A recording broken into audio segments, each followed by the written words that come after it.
네, 반갑습니다. 경자입니다. 이번 주는 6월 3주차였습니다. 이제 비가 오면서 장마가 시작되는 것 같습니다. 장마가 시작되면서 더운 날씨에 습도까지 높아지는데요. 올여름도 건강하게 잘 보내시길 바랍니다. 이번 주는 증시에 영향을 줄 만한 굵직한 지표가 발표되지 않았었는데요. 그나마 미국에서 소매 판매가 발표가 되었는데 전월 대비 0.1% 상승했거든요.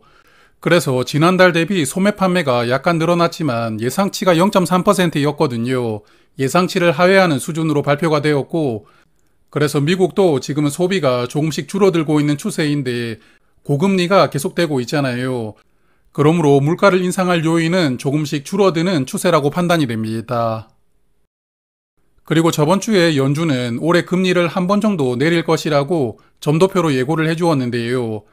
현재 미국 시장에서는 빠르면 9월 달에는 금리 인하가 가능할 것이라고 전망되고 있습니다.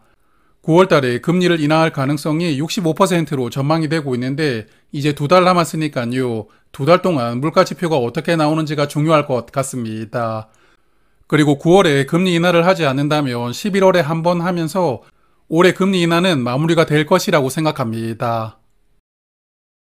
자, 그리고 미국 시장을 리딩하고 있던 엔비디아가 이번 주에 조정을 받았는데요.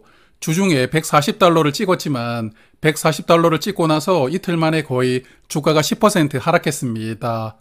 이번 주 엔비디아가 시가총액 1위까지 올라가긴 했지만 다시 3위로 내려왔거든요. 시가총액 3위 종목이지만 변동성은 엄청난 것 같습니다.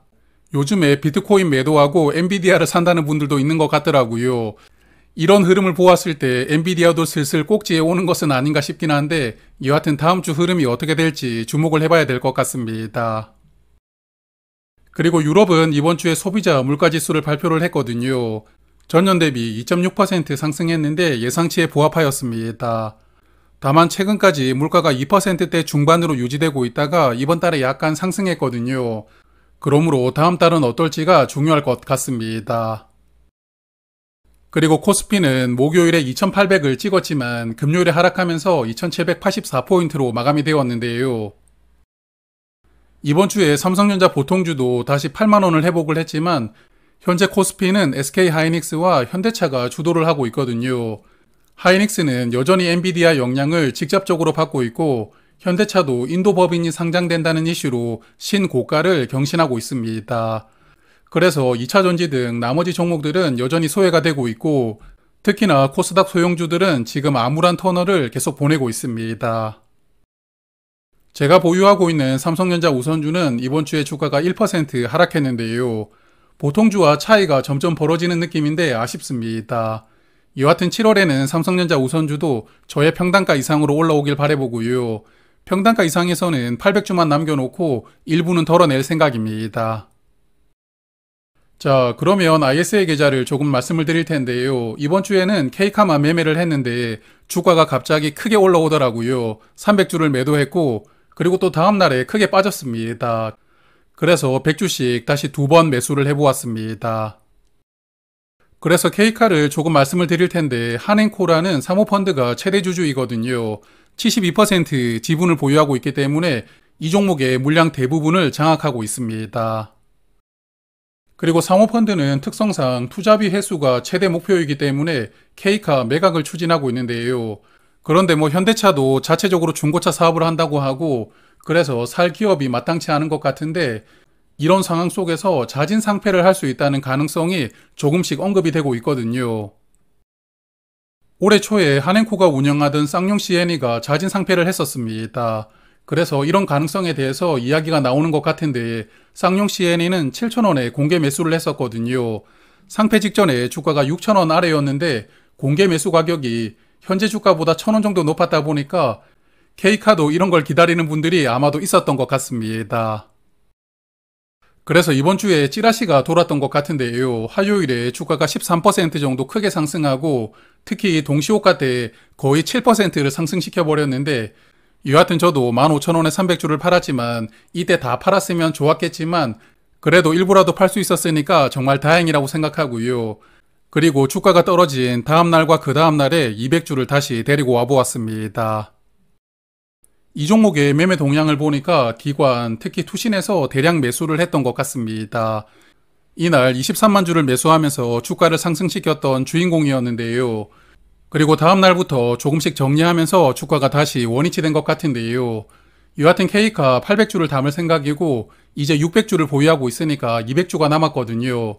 다음 주에 배당락이 나올 테니까 천천히 담아볼 생각입니다.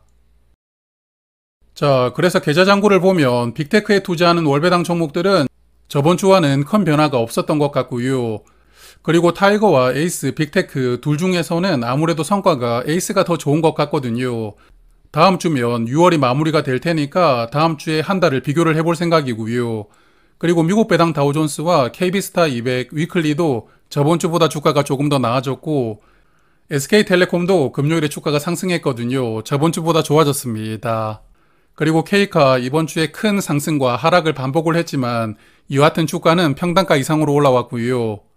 JR리츠는 다음 주에 배당락이 나오면 주가가 4,000원 아래로 빠질 가능성이 있다고 보거든요. 그때 조금 더 살 생각입니다. 그리고 DN오토모티브 이번 주 내내 하락하면서 저번 주에 상승했던 상승분을 대부분 반납했거든요. 지난번에 10주만 팔지 말고 30주를 팔았으면 어땠을까 이런 생각도 하는데 여하튼 78,000원대가 오면 다시 10주를 매수해 볼 생각이고요. 그리고 썸네일에서 말씀을 드렸지만 맥쿼리 인프라를 오늘 조금 더 말씀을 드리고 마무리하겠습니다. 맥쿼리 인프라는 이번 주 월요일에 배당금 관련해서 말씀을 한번 드렸지만 이번 주 수요일인가 목요일에 기사가 나왔더라고요. 하남 데이터 센터를 인수하는 우선 협상 대상자로 선정이 되었는데 이 자산의 가격이 1조 원 정도 된다고 합니다. 이 데이터 센터는 현재 카카오가 92%를 임차하고 있고 나머지는 LG CNS가 임차를 하고 있는 시설이라고 하는데요. 임차인이 괜찮다고 생각이 되고 그리고 일반 리츠 중에서는 데이터 센터를 담아두는 리츠가 있었지만 맥쿼리는 이런 시설을 처음으로 편입을 시키는 것이거든요. 그동안에 인프라 중심으로 투자를 하다가 최근에 도시가스 그리고 데이터 센터까지 자산폭을 조금씩 넓혀가는 것 같은데 이렇게 성장 동력을 찾아보는 것은 저는 긍정적이라고 생각합니다. 다만 1분기 IR 자료를 보니까 현금성 자산이 현재 4천억 원 정도 있다고 하거든요. 그래서 이번 자산이 1조 원 정도 되니까 데이터 센터를 실제 인수한다면 유상증자는 불가피하지 않을까 생각합니다. 맥쿼리는 작년에 도시가스 등에 투자하기 위해서 약 3,900억 원 규모로 유상증자를 진행을 했었는데요. 당시에 유증 가격이 12,550원이었는데 현재 주가가 유증 가격과 거의 비슷한 상황입니다. 그리고 이번 데이터 센터를 인수한다면 현금 자산을 고려했을 때는 한 4천억 원 정도의 유상증자를 하지 않을까 예상을 하는데요. 여하튼 맥쿼리 인프라 특성상 유상증자가 계속 진행이 되겠지만 유증 가격보다 주가가 더 올라갈 수 있느냐가 중요하겠고요.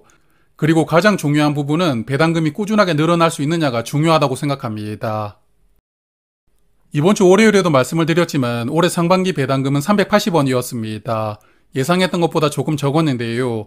하반기 배당금은 작년 수준을 회복해 주길 바라보고 있고 그리고 월요일 영상에서도 말씀을 드렸지만 저는 배당금이 370원까지 축소가 된다면 맥쿼리 인프라 투자는 마무리할 생각입니다. 여하튼 맥쿼리 인프라도 6월 기준으로 배당을 하니까 목요일에는 배당락이 나올 것이거든요. 현재 주가가 평단가 근처인데 배당락이 나오고 주가가 12,300원 아래로 빠진다면 그때는 조금 더 물량을 추가를 해볼 생각입니다. 자, 그리고 이번 주 미국 계좌를 보니까 JPQ는 저번 주와 큰 변화는 없었던 것 같고요. 10% 이상 주가가 상승하고 있으니까 미국 시장이 조금 조정을 받는다 하더라도 여유가 있습니다. 그리고 그동안에 JPI 흐름이 좋지 않았는데 그래도 이번 주에 1% 상승했더라고요. JPI는 개인적으로 추가로 더 매수할 계획은 없지만 그래도 평단가를 깨지 않고 잘 유지가 되길 바라봅니다. 그러면 오늘은 여기까지 말씀을 드리고요. 다음 주 수요일이 2분기 배당 기준일이거든요. 배당주 투자하시는 분들은 참고하시고 다음 주 한 주도 성투하시길 바랍니다. 고맙습니다.